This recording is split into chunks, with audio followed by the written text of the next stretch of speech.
Alam mo ba, maraming traders ang kumikita araw-araw sa mga financial markets, kahit pa tumataas o bumababa ang ekonomiya. Kumikita ang mga professional traders sa maikling panahon gamit ang isang simpleng trick. Kailangan lang maintindihan ang galaw ng karamihan. Kapag tumaas ang presyo ng isang stock, maraming bibili nito. Kaya naman, lalo itong tumutubo sa maikling panahon.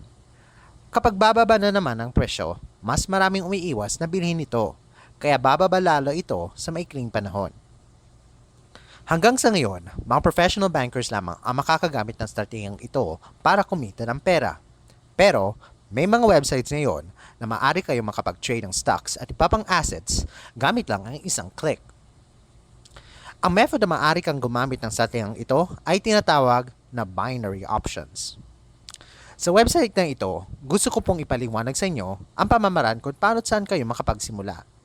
Hindi nyo na po kailangan mag-aral ng economics para makapag-trade ng binary options. At mula sa inyong mga bahay, pwede na po kayo makapag-trade gamit ang ilang mouse click sa isang madaling